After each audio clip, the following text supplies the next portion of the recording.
সব মুনাফিক? তো ফজরের সালাতে যারা যেতে পারে না তাদের মধ্যে হিপোক্রেসি ইজ গ্রোয়িং স্ট্রঙ্গার, নেফাকি বাড়ছে, এটা শক্ত হচ্ছে, স্ট্রং হচ্ছে। আপনার মধ্যে নেফাকি মুনাফিকদের আচরণ ঢুকছে কিনা, আসছে কিনা, এটা কিভাবে বুঝবেন? আপনি দেখবেন যে ফজরের নামাজে আপনার যেতে কষ্ট হয় কিনা। যদি দেখেন যে না ফজরের সালাতে আপনি পাক্কা মুসল্লি, তার মানে নেফাকি আপনার মধ্যে নাই, আলহামদুলিল্লাহ কবেন না? আর যদি দেখেন ফজরের নামাজে ঘাপলা, তাহলে বোঝা যাবে নেফাকি, হিপোক্রেসি ইজ গ্রোয়িং স্ট্রঙ্গার, অন্তরের ভিতরে নেফাকি বাড়ছে। আল্লাহ তুমি নেফাকি থেকে আমাদেরকে বাঁচাও, চিল্লায় পড়েন আমিন। তো যেহেতু অনেক রাত হয়ে গেছে, আমি লম্বা চড়া বক্তব্য করব না, অল্প কয়েক মিনিট কথা বলবো। বিশ্বনবী কথা বলতেন কম, কিন্তু এটার ইম্প্যাক্ট, এটার তাসীর, এটার প্রভাব মানুষের অন্তরে ছিল অনেক। বিশ্বনবীকে আল্লাহ তাআলা জাওয়ামিউল কালিম দিয়েছেন। জাওয়ামিউল কালিম হচ্ছে এমন একটা ক্যারেক্টারিস্টিক্স কোয়ালিটি যে বিশ্বনবী বলতেন কম, শব্দ কম, বাক্য কম, কিন্তু ব্যাখ্যা বেশি। তো আমরা বলা উচিত কম, আমল করা উচিত বেশি, ঠিক কিনা? আজকে যে এত রাত পর্যন্ত আপনারা বসে আছেন, আসুন আমরা নিয়তটা খালিস করে নেই যে আমরা এখন যাই বলবো, যাই শুনবো, আমলের নিয়তে শুনবো। নিয়ত খালিস করেছেন তো? আওয়াজ করে পড়েন ইনশাআল্লাহ। আমার আগে যিনি কথা বলছিলেন চমৎকার কথা বলছিলেন, জিহাদের ব্যাপারে চমৎকার কথা বলেছেন। আসলে আমরা ইসলাম আর জঙ্গিবাদকে মিলিয়ে ফেলি, জিহাদ আর জঙ্গিবাদকে মিলিয়ে ফেলি। দুইটা দুই জিনিস। জিহাদকে ফরজ করেছে কে? আস্তে নয়, জোরে উত্তর দিবেন। জিহাদকে ফরজ করেছে কে? আর জঙ্গিবাদকে হারাম করেছে কে? জঙ্গিবাদকে দমন করার জন্যই আল্লাহ জিহাদকে ফরজ করেছে। সুবহানাল্লাহ বলেন। পৃথিবীর প্রতিটা নবী ছিল মুজাহিদ, আর এই নবীর বিরোধিতা যারা করেছে তারা হচ্ছে এক একটা জঙ্গি। সাইয়েদনা মুসা আলাইহিস সালাম কি ছিল? মুজাহিদ। তার মানে জঙ্গিটাকে ফেরাউন, কথা কয় না। মুসা আলাইহিস সালাম যদি মুজাহিদ হয়, জঙ্গি কে? সাইয়েদনা ইব্রাহিম আলাইহিস সালাম যদি মুজাহিদ হয়, জঙ্গি কে? বিশ্বনবী যদি মুজাহিদ হয়, জঙ্গি কে? আবু জাহেল। এখনো যারা ইসলামের পক্ষে কথা বলে, কোরআনকে সমর্থন করে, ইসলামকে সমর্থন দেয়, তারা এক একটা মুজাহিদ, আর এর বিরোধিতা যারা করে এক একটা জঙ্গি। চিল্লায় বলেন ঠিক কিনা? এজন্য সবসময় হকের পক্ষে থাকতে হবে, কোরআনের পক্ষে থাকতে হবে। আল্লাহ তুমি তৌফিক দাও। আরো জোরে পড়েন আমিন। আসুন আমরা ফরমালি আল্লাহকে একটা থ্যাঙ্কস জানাই, শুকরিয়া জানাই, হৃদয় নিংড়ানো মনের সব ভালোবাসা উজাড় করে দিয়ে দেহের সবটুকুন শক্তি গলারে মাঝ বরাবর এনে আমরা শুকরিয়া বাণী পড়ি। আসুন সবাই আওয়াজ করে পড়ি কালিমাতুশ শুকর, আলহামদুলিল্লাহ। করেন রব্বানা লাকাল হামদ হামদান কাসীরান তাইয়িবান মুবারাকান ফীহি ইয়া রাব্বি লাকাল হামদু কামা ইয়ানবাগি লিজালালি ওয়াজহিকা ওয়া আযীমি সুলতানিকা। লাকাল হামদু বিল ঈমান, লাকাল হামদু বিল ইসলাম, লাকাল হামদু বিল কোরআন। আমরা প্রশংসা করলাম কার? জিকির করলাম কার? আল্লাহর জিকির করতে কেমন লাগে? কথা বলেন। ফাযকুরুনি আযকুরুকুম। আমার জিকির করো, আমিও তোমাদের জিকির করব। তোমরা আমারে ডাকো, আমিও তোমাদের স্মরণ করব। তোমরা যদি একা একা ডাকো, আমি তোমার একা একা স্মরণ করব। তোমরা যদি মহাসমাবেশ করে ডাকো, তোমাদের চেয়ে শ্রেষ্ঠ একটা মহাসমাবেশ ফেরেশতাদেরকে নিয়ে করে সেখানে আমি তোমাদের স্মরণ করব। যদি তোমরা আমার দিকে, আল্লাহ বলেন, এক বিঘত আসতে চাও, আমি তোমাদের দিকে এক হাত এগিয়ে যাব। আমার দিকে হেঁটে হেঁটে আসতে চাইলে আমি তোমার দিকে দৌড়ে দৌড়ে যাব। সুবহানাল্লাহ কইবেন না? এজন্য সবসময় জিকির করতে হবে কার? এই যে দামি একটা অঙ্গ আল্লাহ দিয়েছেন, বিষ্ণুই বলেছেন ইন্না ফিল জাসাদি মুদগা ইযা সালাহাত সালাহাল জাসাদু কুল্লু ওয়া ইযা ফাসাদাত ফাসাদাল জাসাদু কুল্লু আলা ওয়া হিয়াল কলব। দেহে একটা গোশতের টুকরা আছে, এই টুকরা ভালো তো সব ভালো, এই টুকরা পচে গেছে তো সব পচে গেছে, সেটা হচ্ছে কলব। সেটা কি? কথা বলেন। এই কলবে একজনের জিকির বসাতে হবে, তিনি কে? আলা বিযিক্রিল্লাহি তাতমাইন্নুল কুলুব। জেনে রেখো, সাবধান, একমাত্র আল্লাহর স্মরণ আর জিকির দিয়ে অন্তর ঠান্ডা হয়। এজন্য অন্তরে কি বসাবেন? কলবে কি বসাবেন? আল্লাহর জিকির। নাকি আয়না বসাবেন? কক্সবাজারে আয়না বসায়, এদিকে বসায় না, না? আয়না বসাইয়া দেয় মোর কলবের ভিতর। এগুলো থেকে আল্লাহ তুমি আমাদেরকে হেফাজত করো। আসুন আমরা মহাবিশ্বের মহাবিশ্বয় মহাগ্রন্থ আল কোরআন আল কারীম থেকে কথা শুনি, কারণ এই বইটা সবচেয়ে নির্ভুল বই পৃথিবীতে এখনো পর্যন্ত, সবচাইতে নির্ভরযোগ্য, authentic, the most authentic and the most reliable book ever in the world is the holy book Quran. পৃথিবীর সবচাইতে নির্ভরযোগ্য বিশুদ্ধ যেই বইটা এখনো মানুষের হাতে রয়ে গেছে, সেই বইটার নাম চিল্লায় বলতে হবে কি নাম? এই বইয়ে কি কোনো ভুল আছে? সন্দেহ আছে? সংশয় আছে? চাইলেই কি এই বইয়ের কথা থামিয়ে দেয়া যাবে? চাইলেই কি ইসলামের আওয়াজকে স্তব্ধ করে দেয়া যাবে? ইসলাম হচ্ছে বীজের মতো, চারা বীজ। তো অনেকে ইসলামকে মাটির নিচে গেড়ে ফেলতে চায়, কিন্তু তারা জানে না ইসলাম হচ্ছে বীজ, আর বীজ মাটিতে গেড়ে দিলে কি হয়? গাছ হয়ে উপরের দিকে ওঠে। সুবহানাল্লাহ কইবেন না? এজন্য ইসলামের আওয়াজকে, কোরআনের আওয়াজকে থামিয়ে দেয়া যায় না। এই কোরআনের যেখান থেকেই কথা বলি না কেন বারাকা, যেখান থেকেই পড়েন না কেন শিফা, যেখান থেকেই পড়েন না কেন রাহমা, মার্সি, ব্লেসিংস, রাহমা, বারাকা আপনাদের উপর নাজিল করবে কে? চিল্লায় বলেন কে? এই কোরআন পড়লে পৃথিবীতে লিড দেয়া যাবে। কি দেয়া যাবে? Read the Quran and lead the world. নতুন slogan, read the Quran and lead the world. Quran পড়ো আর বিশ্বকে নেতৃত্ব দাও।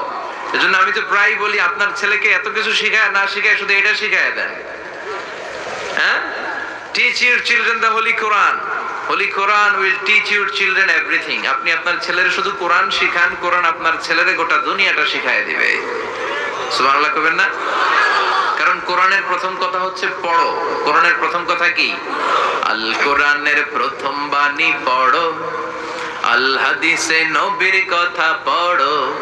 আল কোরআনের প্রথম বাণী পড়ো, আল হাদিসে নবীর কথা পড়ো। পড়ে পড়ে শেখো, শিখে শিখে তুমি তোমার নিজের জীবন গড়ো। সুবহানাল্লাহ পড়ে। কোরআনের প্রথম কথা কি? পড়ো। পড়তে পড়তে মরো। পড়তেই হবে আপনার। যখন মন ভালো থাকবে আপনার, তখন পড়বেন। কি করবেন? মন যখন আপনার খারাপ থাকবে তখনও পড়বেন, পারবেন না? যখন সুস্থ তখনও পড়েন, যখন অসুস্থ তখনও পড়বেন, যখন মরবেন তখনও পড়বেন। মরার সময় কি পড়বেন? লা ইলাহা মুহাম্মাদুর। সব সময় পড়ার দরকার আছে না নাই? এজন্য আমি বলি পড়ো, পড়তে পড়তে, কথা কয় না, কথা বোঝানো যাক। পড়ো, পড়তে পড়তে, সবাই বলেন পড়ো, পড়তে পড়তে মরো। কোরআনের প্রথম কথা হচ্ছে পড়ো। Read in the name of your Lord who has created. পড়ো তোমার প্রভুর নামে, যিনি তোমার সৃজন করেছেন, তৈরি করেছেন, তার নামে পড়তে হবে। এজন্য বাচ্চাদেরকে শিখাবেন পড়ার আগে বিসমিল্লাহির, সবাই বলেন বিসমিল্লাহির। ছোট্ট থেকে শিখাবেন।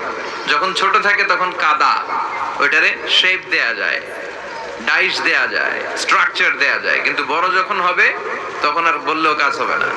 এরকম আছে না নাই? আমাদের কাছে অনেকে পানি পড়ার জন্য আসে, আমরা জিজ্ঞেস করি কিসের জন্য ভাই? কেউ বলে অসুস্থ, কেউ বলে এটা সেটা, কেউ বলে আমার ছেলে কথা শোনে না, ওদের পানি পড়া দেন।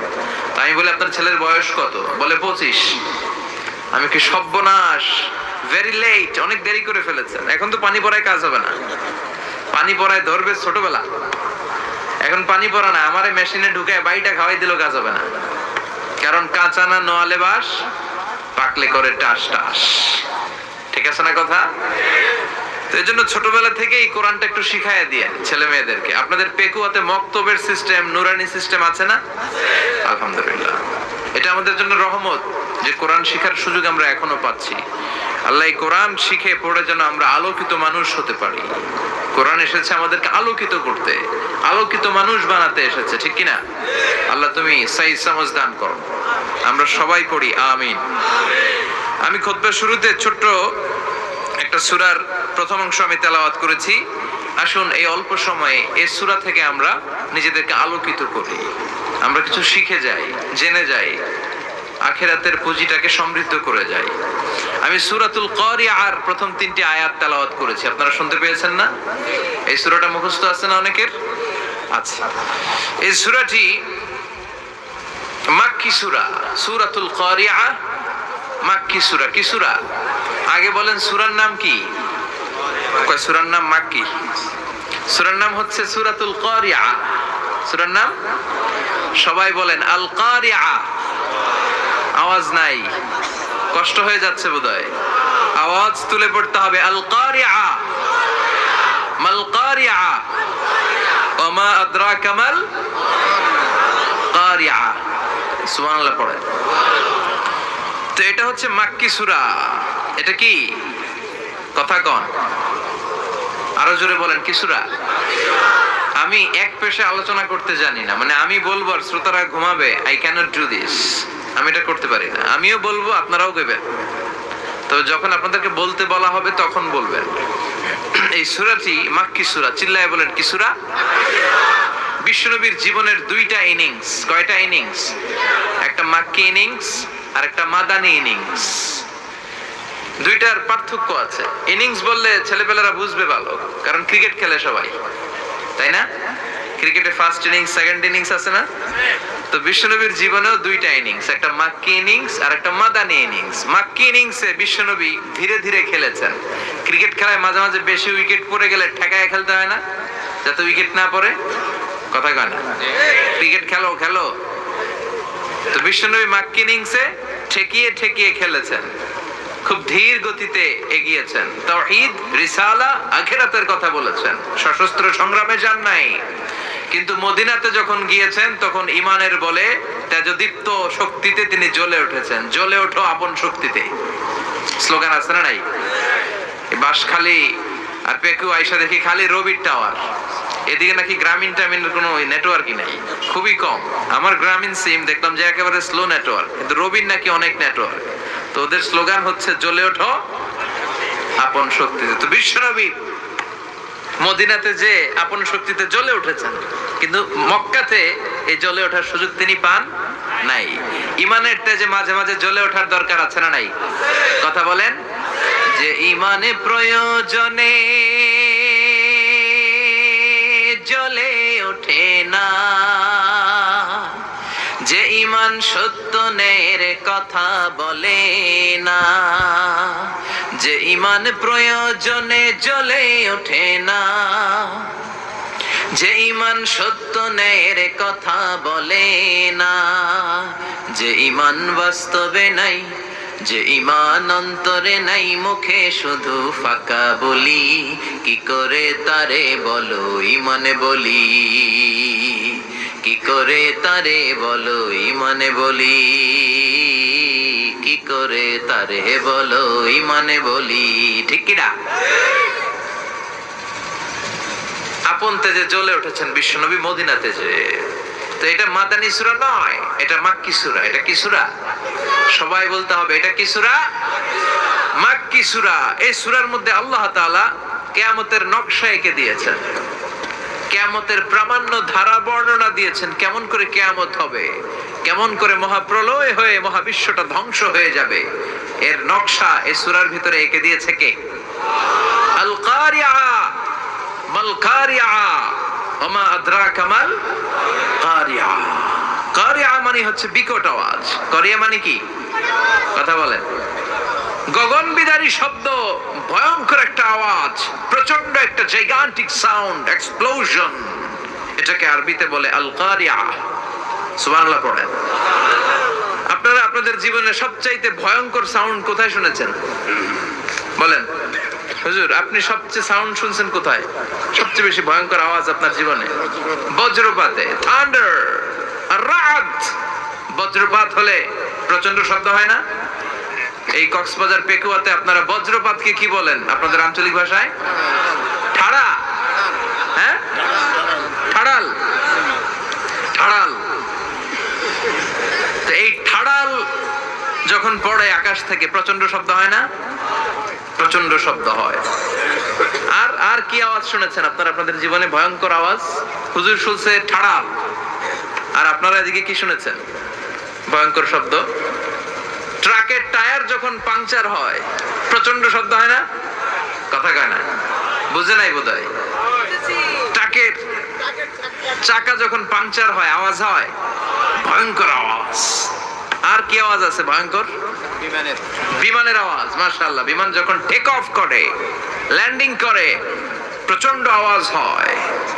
গ্রাউন্ডে যখন 500 কিলোমিটার পার আওয়ার একটা এয়ারক্রাফট ট্যাক্সি করতে পারে, তখন এটা শূন্যে উড়াল দেয়। এটাকে বলে টেক অফ। পাইলটদের ভাষায় এটাকে কি বলে? Take off. তো টেক অফের আগে প্রচন্ড আওয়াজ হয়, ল্যান্ডিং এর সময় আওয়াজ হয়। আর কি আওয়াজ আছে? হ্যাঁ, ফায়ার করলে, গুলি মারলে আওয়াজ হয় না? কথা বলেন, হয়। তারপর দপ্তরি যখন ছুটির ঘন্টা দেয় হাই স্কুলে, আওয়াজ হয় না মনে হয়? কাছে থাকতে পারবেন? হ্যাঁ, প্রচন্ড আওয়াজ হয়। আবার বোমা বিস্ফোরণ করলে, ককটেল মারলে, ককটেল মারামারি আছে না নাই? এই এলাকায় নাই না? মাঝে মাঝে ককটেল বিস্ফোরণ হয়, প্রচন্ড আওয়াজ হয়। তো আল কারিয়া মানেও কিন্তু প্রচন্ড আওয়াজ, কিন্তু সেই আওয়াজ কি দুনিয়ার আওয়াজের মতো? চিল্লায় বলেন, সে আওয়াজের মতো? আল্লাহ ডেকে বললেন, গোলাম, দুনিয়ার বুকে বজ্রপাতে বিকট আওয়াজ হয়, ট্রাকের টায়ার পাংচার হয়ে গেলে আওয়াজ হয়, দপ্তরি যখন হাই স্কুলের মধ্যে ধামধাম ধামধাম করে ঘন্টা বাজায় আওয়াজ হয়, ককটেলের বোমা বিস্ফোরণে আওয়াজ হয়। কিন্তু পৃথিবীটাকে ধ্বংস করে দেওয়ার জন্য বিকট একটা আওয়াজ দিয়ে আমি যখন কিয়ামত শুরু করব, ওই আওয়াজটা দুনিয়ার কোনো আওয়াজের মতো নয়। ওই আওয়াজের নাম হলো আল কারিয়া। সুবহানাল্লাহ পড়েন। এজন্য আল্লাহ বললেন, আল কারিআতু মাল কারিআতু ওয়া মা আদরাকা মাল কারিয়া। আল কারিয়া মাল কারিয়া ওয়া মা আদরাকা মাল কারিয়া। ও নবী, আপনি জানেন না কে কারিয়া জিনিসটা কি? কে আপনাকে জানাবে আল কারিয়া কি? যেহেতু এটা মাক্কি সূরা, মক্কায় নাজিল হয়েছে, মক্কার কুরাইশরা এই কিয়ামতের কথা শুনে নাই, সব ধ্বংস হয়ে যাবে এই ব্যাপারে তাদের কোনো জ্ঞান নাই। এই জন্য তাদের অন্তরের ভিতরে জ্ঞানটাকে ঢুকিয়ে দেওয়ার জন্য আল কারিয়া শব্দটা আল্লাহ 3 বার সূরায় উচ্চারণ করেছে। কয়বার? চিল্লায় বলেন। জরুরি কথা আমরা বারবার বলি না? কয়বার বলি? বারবার বলি। বিশ্বনবীও কোন জরুরি কথা 3 বার বলতেন। বিশ্বনবী একবার বললেন, আত্তাকওয়া হাহুনা, আত্তাকওয়া হাহুনা, আত্তাকওয়া হাহুনা, ওয়া ইউশিরু ইলা সাদরিহি 3 মাররাত। তাকওয়া এখানে, এখানে, এখানে। এটা বলে তিনি 3 বার ইঙ্গিত করেছেন। কয়বার? সুবহানাল্লাহ কইবেন না? এজন্য কাফেরদের মাথায় কিয়ামতের ভয় ঢুকিয়ে দেওয়ার জন্য, আখিরাতের জবাবদিহিতার ভয় ঢুকিয়ে দেওয়ার জন্য, বিকট সেই আওয়াজের কথা জানান দেওয়ার জন্য এই সূরার শুরুতে আল্লাহ আল কারিয়া শব্দটা 1 বার নয়, 2 বার নয়, 3 বার উচ্চারণ করেছেন। পড়েন সুবহানাল্লাহ। ভয়ঙ্কর একটা আওয়াজ হবে। এটা বজ্রপাতের চেয়ে অনেক গুণ বেশি। ট্রাকের টায়ার পাংচার হলে যে আওয়াজ, তার চেয়ে অনেক অনেক গুণ বেশি। ঘন্টা বাজালে যে শব্দ হয়, তার চেয়ে অনেক গুণ বেশি। আর এই আওয়াজটা হবে একটা হুইসেল দেওয়ার মধ্য দিয়ে। একটা হুইসেল দেয়া হবে, একটা সাইরেন বাজানো হবে, একটা ট্রাম্পিট হবে গগন বিদারী মহাপ্রলয়ের। সুবহানাল্লাহ পড়ে। আর এই হুইসেল বাজানোর জন্য, এই বাঁশিটা বাজানোর জন্য আল্লাহ তাআলা একজন ফেরেশতাকে তৈরি করেছে। এটাকে আরবিতে বলে, ইংরেজিতে বলে ট্রাম্পিট, আরবিতে বলে সুর। ফাইদা নুফিখা ফিস সূরি নাফখা ওয়াহিদা। যখন সেই ট্রাম্পিটের ভেতরে, সুরের ভেতরে, সেঙ্গার ভেতরে একটা ফুৎকার দিয়ে দেওয়া হবে, তখনই হবে আল কারিয়া মাল ওয়া মা আদরাকা মাল। তখনই হয়ে যাবে আল কারিয়া। আল্লাহ বললেন, বিকট একটা আওয়াজ হবে, বিকট একটা সাউন্ড হবে। আর এই সাউন্ড তৈরি করার জন্য, সাইরেন বাজানোর জন্য আমি একজন ফেরেশতা তৈরি করে রেখেছি। ওই ফেরেশতার নাম হলো ইসরাফিল। কি নাম? উনাকে বলা হয় মালাকুস সূর, সিংহার ফেরেশতা। উনার দায়িত্ব শুধু সিংহার ভেতরে ফু দিবে 3টা। সিংহায় ফু দিবে কয়টা? জোরে বলেন। রব্বুল আলামিন বিশাল আকৃতি দিয়ে তাকে তৈরি করেছেন। সৃষ্টির পর থেকে এখন পর্যন্ত ইসরাফিল ফেরেশতা বিশাল একটা সিংহা 2 ঠোঁটের মাঝখানে নিয়ে আল্লাহর আরশের দিকে তাকিয়ে আছে। ঠিক যে মুহূর্তে আমরা এখন তাফসিরে শুনছি, এই মুহূর্তেও ইসরাফিলের ঠোঁটের মাঝখানে সিংহাটা আছে না নাই? ওনার কাজই হচ্ছে 3টা হুইসেল মারবে, 3টা ট্রাম্পিট। গোটা বিশ্ব তখন কেঁপে উঠবে। সুবহানাল্লাহ পড়েন। উনি 2 ঠোঁটের মাঝখানে এই সিংহাটা নিয়ে তিনি আল্লাহর আরশের দিকে তাকিয়ে আছেন, just waiting for the green signal. আল্লাহর পক্ষ থেকে কখন গ্রিন সিগন্যাল আসে, কখন অর্ডার আসে আর উনি ফু দিবেন, এজন্য এখনো তিনি অপেক্ষা করছেন। চিল্লায় পড়েন আল্লাহু আকবার। সেদিন আল্লাহ অর্ডার দিয়ে দিবেন, ও ইসরাফিল সিংহায় ফুৎকার দে। বিকট আওয়াজে উনি যখন গ্রিন সিগন্যাল পেয়ে যাবেন, ট্রাম্পিট যখন বাজাবেন, সাইরেন যখন বাজাবেন, তখন কি অবস্থার অবতারণা ঘটবে, ওই কথাগুলো এই সূরার মধ্যে আছে না নাই? সেজন্য আল্লাহ বললেন, আল কারিআতু মাল কারিআতু ওয়া মা আদরাকা মাল কারিআ। বিকট এক আওয়াজ, সাইরেনে ফু দিয়ে দিবেন, সাইরেন বাজিয়ে দিবেন, হুইসেল বাজিয়ে দিবেন, ট্রাম্পিট আওয়াজ করে দিবেন, গগন বিদারে চিৎকার শুরু হয়ে যাবে। বাজিয়ে দেওয়ার সাথে সাথে আল্লাহ বললেন, ইয়াউমা ইয়াকুনুন নাসু কাল ফারাশিল মাবসুসি ওয়া তাকুনুল জিবালু কাল ইহনিল মানফুশ। পড়েন আল্লাহু আকবার। আল্লাহ বললেন, প্রথম ফুৎকার যখন সাইরেনের মধ্যে দিয়ে দিবে ইসরাফিল, মানুষগুলো বিক্ষিপ্ত পতঙ্গের মতো নিক্ষিপ্ত হবে, পাহাড়গুলো ভেঙে চুরমার হয়ে যাবে, পুরো পৃথিবীটা ফেটে চুড়ে খান খান হয়ে যাবে, সাগরের পানিগুলোর মাঝখানে দাউ দাউ করে আগুন জ্বলবে, পাহাড়গুলো ভেঙে দুমড়ে মুচড়ে পড়বে।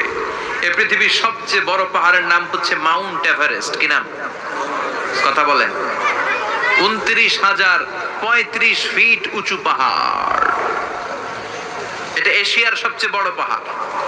ইউরোপের সবচেয়ে বড় পাহাড়ের নাম হচ্ছে আল্পস পর্বতমালা। আমেরিকার সবচেয়ে বড় পাহাড়ের নাম Alaska, Alaska mountain range, Alaska পর্বতমালা। আরব বিশ্বের বিশাল এক পাহাড় হচ্ছে তুর পাহাড়। কোরআনে তুর পাহাড়ের কথা আছে না নাই? সেই ট্রাম্পিট ইসরাফিল ফেরেশতা যখন সিংহায় ফুৎকার দিয়ে আল কারিআ মাল কারিআ করবেন, এই পাহাড়গুলো থাকবে?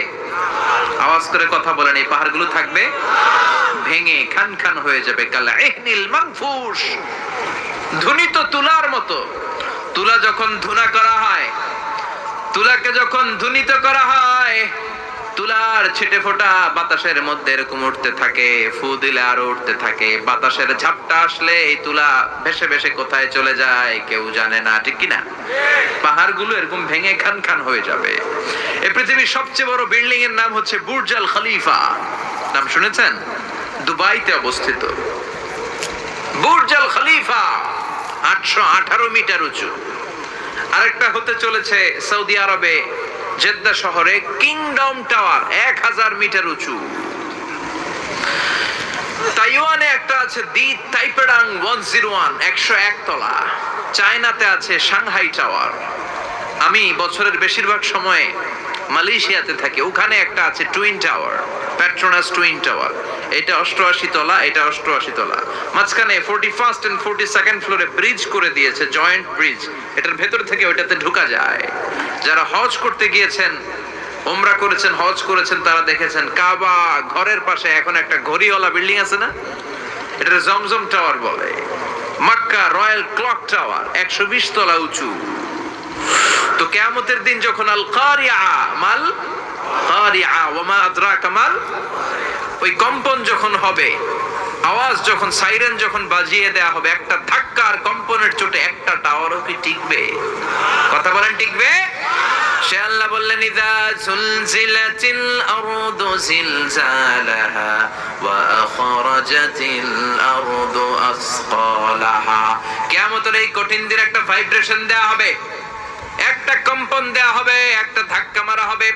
ওই আওয়াজের সাথে সাথে পৃথিবীর সব পাহাড়গুলো ভেঙে খান খান হয়ে যাবে। সব বড় বড় টাওয়ার গুলো, বিল্ডিং গুলো জনপদের উপর দুমড়ে মুচড়ে আছড়ে পড়বে। মানুষগুলো কে যে ছিটকে কোথায় যাবে কেউ কাউরে চিনবে না। আল্লাহু আকবার। এই যে এখন আমি চেয়ারে বসে আছি, আপনারা ওখানে বসে আছেন, এটার কারণ কি জানেন? মাধ্যাকর্ষণ শক্তি। এটার কি বলে? গ্র্যাভিটেশনাল পাওয়ার, গ্র্যাভিটেশনাল ল। এটা ইসরাফিল এবার আবার সিংহার মধ্যে ঠোঁট লাগানো অবস্থায় যখন গ্রিন সিগন্যাল পেয়ে যাবে, 2 নাম্বার ফুৎকার দে। ইসরাফিল সাথে সাথে 2 নাম্বার ফুৎকার দিবে। সিংহার মধ্যে দ্বিতীয় সাইরেন বাজারের সাথে সাথে পৃথিবীর সব মানুষ মরে শেষ হয়ে যাবে। পড়েন আল্লাহু আকবার। আল্লাহ বললেন কুল্লু মান আলাইহা ফানি ওয়া ইয়াবকা ওয়াজহু রাব্বিকা যুল জালালি ওয়াল ইকরাম। পড়েন